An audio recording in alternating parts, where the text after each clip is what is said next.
Hi guys, ఈరోజైతే మనం గప్చుప్ చేసుకుందాము. ఫస్ట్ అయితే మనం అయితే పానీ కోసం అయితే చింతపండు అయితే 1 అవర్ ముందే సోక్ చేసి పెట్టుకోవాలి. నెక్స్ట్ వచ్చేసి పప్పు ఉంటుంది కదా, పప్పు అంటే మీరు బఠానీ అని అడగండి, పానీపూరి బఠానీ అని వాళ్ళే ఇస్తారు షాప్స్లో. మోస్ట్లీ 80 రూపీస్కి అలా ఉంటుంది హాఫ్ కేజీ. అది తెచ్చుకొని ముందు రోజు మాత్రమే సోక్ చేసి పెట్టుకుంటే నెక్స్ట్ డేకి ఇలా అవుతాయి అనమాట.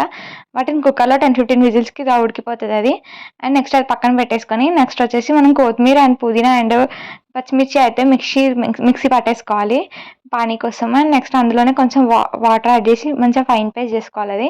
నెక్స్ట్ ఇక్కడ చింతపండు రసం ఆల్రెడీ తీసి పెట్టుకున్నాం కదా, అందులో ఈ పేస్ట్ యాడ్ చేసి నెక్స్ట్ అందులోనే కొంచెం ఇదైతే బ్లాక్ సాల్ట్ అని మనకు దొరుకుతుంది బయట, నల్లుప్పు అంటారు తెలుగులో అయితే, అది తెచ్చుకొని అందులో యాడ్ చేసుకోవాలి. నెక్స్ట్ వచ్చేసి ఇదైతే కర్రీకి అనమాట.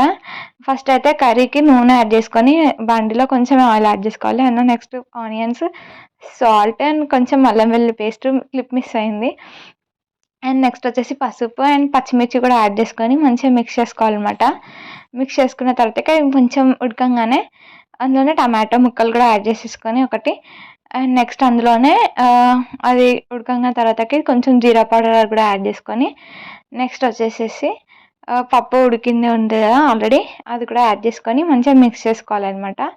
మిక్స్ చేసుకున్న తర్వాతకి అందులోనే కొంచెం ధనియాల పొడి అండ్ నెక్స్ట్ వచ్చేసి కారం కూడా యాడ్ చేసి మంచిగా స్మాషర్తో స్మాష్ చేసుకోవాలన్నమాట. ఇందులోనే మీరు ఇప్పుడు కావాలంటే ఆలు కూడా యాడ్ చేసుకోవచ్చు, బట్ నేనైతే ఇక్కడ ఆలు యాడ్ చేయట్లేదు, మేము తినట్లే అని. నెక్స్ట్ కొత్తిమీర యాడ్ చేసుకొని మంచిగా స్మాష్ చేయాలన్నమాట. ఇక్కడ ఆలు యాడ్ చేసి స్మాష్ చేసుకున్న బాగానే ఉంటుంది మీకు తినమాలు. సో ఇదైతే నేనైతే గప్చుప్ ప్యాకెట్ వచ్చేసి బయట తెప్పించాను 100కి అనమాట. 80 పీసెస్ అలా వచ్చాయి మనకి.